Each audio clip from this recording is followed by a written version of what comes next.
நம சிவாய வாழ்க. அக்டோபர் மாதத்தின் கன்னி ராசிக்காரருடைய ராசி பலன் எவ்வாறு இருக்கிறது என்பதை பற்றி பார்க்கலாம். இந்த கன்னி ராசி என்று சொல்லும்போது காலசக்கரத்திற்கு 6வது வீடாக வருகிறது. இது கடன் மற்றும் நோய்த்தன்மை மற்றும் தன்மையை பார்த்தாலும் அதன் வெற்றித்தன்மையும் குறிக்கக்கூடிய இடமாகும். அதாவது ஒருத்தருடைய வெற்றி எவ்வாறு இருக்கும், அவருடைய சிந்தனை திறன் எவ்வாறு இருக்கும், எதிரியை வீழ்த்துவது போன்ற கணக்கு வழக்குகளிலே இவர் மிகவும் புத்திசாலித்தனமாக எண்ணக்கூடிய நிபர்கள் இருப்பார்கள். எதையும் திட்டத்தினுடன் அடிப்படையில் தான் செயல்படுவார்கள். எதையும் பேசி ஜெயிக்க வல்லக்கூடியவர்களாக இருப்பார்கள். இவர்கள் தத்துவவாதிகளாகவும் இருப்பார்கள். அதாவது விளக்க உரைகள் கொடுப்பவர்களாகவும் எதையும் வேக்கானம் பேசுபவர்களாகவும் இருப்பார்கள். அதன் அடிப்படையில் இந்த அக்டோபர் மாதத்தில் இவருடைய தொழில்நிலைகள் எவ்வாறு இருக்கிறது என்பதை பற்றி பார்ப்போம். கன்னி வீட்டிலிருந்து 10வது வீடாக வரக்கூடியது மிதுன வீடாக வருகிறது. மிதுன வீட்டினுடைய அதிபதியாக இருக்கக்கூடிய அதிபதி புதன். அந்த புதன் ராசியிலே இடம்பெற்று காணப்படுகிறார். ஆகவே நன்மை மிகுந்து காணப்படுகிறது.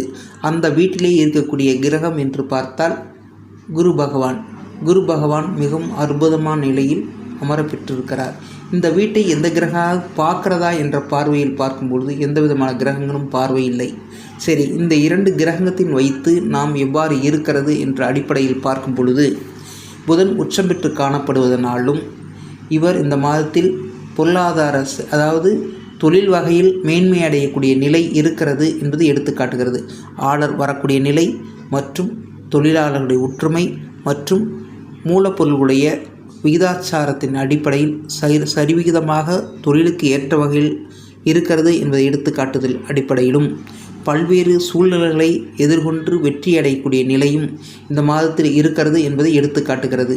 சரி, இந்த எந்தெந்த தொழிலுக்கு என்ற அடிப்படையில் பார்க்கும்போது யார் முதலீடு போட்டு ஒரு உற்பத்தியை தொடங்குகிறாரோ அவர்கள் அனைவருக்கும் இவ்வாறு இருக்கும் என்பதை எடுத்து காட்டுகிறது. அடுத்ததாக வேலை என்று வரும்பொழுது கன்னிராசிக்கு 6ஆம் வீடாக வரக்கூடிய வீடு கும்ப வீடு.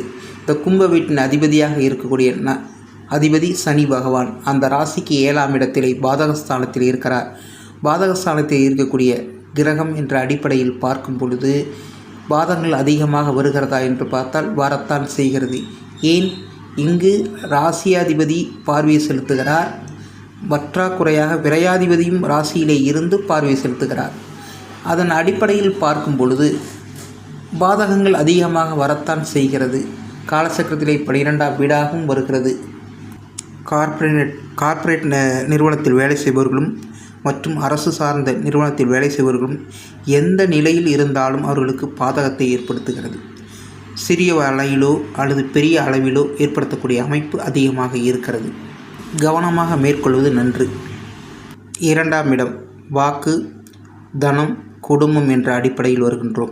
குடும்பம் என்ற அடிப்படையில் வரும்பொழுது 2ஆம் வீடு என்று சொல்லக்கூடிய வீடு துலாம் வீடு. துலா வீட்டுடைய அதிபதியாக இருக்கக்கூடிய அதிபதி சுக்கிர பகவான் ராசிக்கு விரய வீட்டிலே கேது பகவானுடன் இணக்கம் பெற்று காணப்படுகிறார்.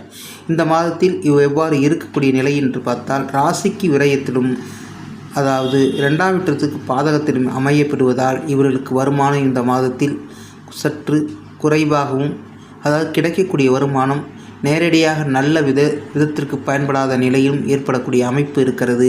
கவனமாக கையாள்வது நன்று. ஏன் எனில் என்று பார்க்கும் பொழுது வருமானம் ஸ்தானம் என்று வரும் பொழுது அதாவது இவர்களுக்கு 12ஆம் வீட்டிற்கு போய்விடுகிறது. 12ஆம் வீடு என்று சொன்னால் விரயம் எவ்வாறு ஏற்படுகிறது? கேது பகவான் அதாவது மருத்துவம் சார்ந்த இடத்திற்கு அதிகமாக பயன்படுத்தக்கூடிய அமைப்பாகவும், ஒரு சிலருக்கு கொடுக்கப்பட்ட பணம் வர முடியாத நிலை ஏற்படுத்தக்கூடிய நிலையும் இருக்கிறது.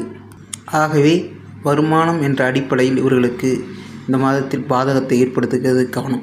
குடும்பம் என்று வரும்பொழுது குடும்ப நபர்களை ஒற்றுமை இருக்கிறதா என்று பார்த்தால் சில பிரச்சனைகள் தோன்றத்தான் செய்கிறது. அவற்றில் கவனமாக கையாள்வது நன்று.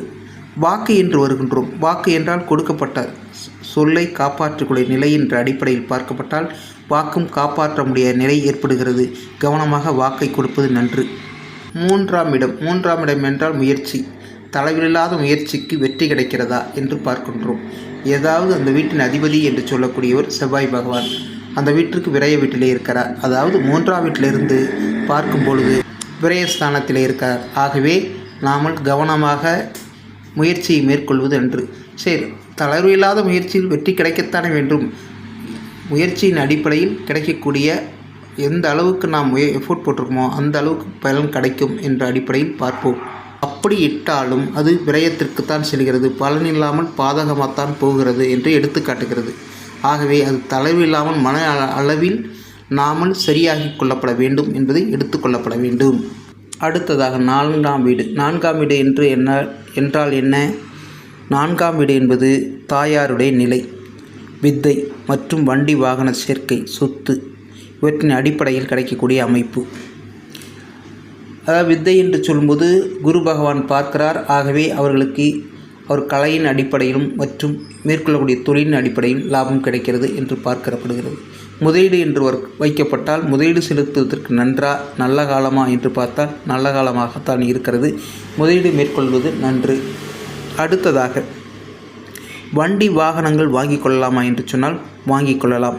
ஏனென்றால் குரு பார்வையின் அடிப்படையில் இருக்கும் பொழுது உங்களுக்கு செயல்படுத்துவதும் நன்று. வீடு கட்டிக்கொள்ளலாமா என்று பார்த்தாலும் அவ்வாறாகத்தான் இருக்கிறது. 4ஆம் வீடு என்பது வீடு. ஆகவே இந்த மாதத்தில் நீங்கள் வீடு கட்டிக்கொள்வது மிகவும் நன்று. அல்லது பழைய வீடாக இருந்தால் வாங்கி கொள்வது நன்று. எவ்வகையில் இருந்தாலும் இவர்கள் இந்த மாதத்தில் நன்மையான அமைப்புக்கு செலவினத்திற்கோ அல்லது முதலீடுக்கோ செலுத்தும் பொழுது நன்றாக இருக்கிறது என்பது எடுத்து காட்டுகிறது. அடுத்ததாக குழந்தை என்று வருகின்றோம். குழந்தை என்று வரும் பொழுது எப்படி இருக்கிறது என்று பார்த்தால் 5ஆம் வீடு. 5ஆம் வீடு என்று வரும் பொழுது அங்களுடைய ஸ்தானாதிபதி இருக்கக்கூடிய கிரகம் சனி பகவான், அவர் ராசிக்கு 7ஆம் இடத்திலும் அந்த வீட்டிற்கு 3ஆம் வீட்டில் இருப்பதனால் குரு பார்வை இருக்கிறதா என்று அவ்வாறாகவும் இல்லை. ஆகவே சில பிரச்சனைகளை ஏற்படுத்தத்தான் செய்கிறது.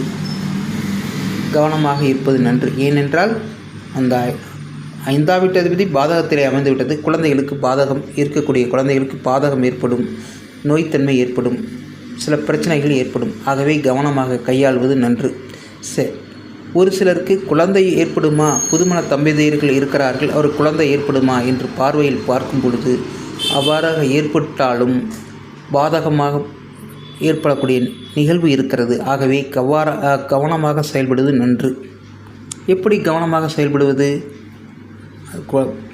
கர்ப்பஸ்திரிகள் வெளியில் செல்வதை தவிர்ப்பது அல்லது மருத்துவர்கள் ஆலோசனையை நாம் அதிகமாக கவனிப்பது போன்ற வகையின் மூலம் குழந்தைகளுக்கு பாதகம் வராமல் பாதுகாத்து கொள்ளலாம். புதுமண தம்பதியர்களாக இருந்தால் குழந்தை பாக்கியம் கிடைக்கும். சற்று கவனமாகவும் இருக்க வேண்டியது அவசியமாக இருக்கிறது. 6ஆம் வீடு கடன் வம்பு வழக்கு என்ற அடிப்படையில் பார்க்கின்றோம்.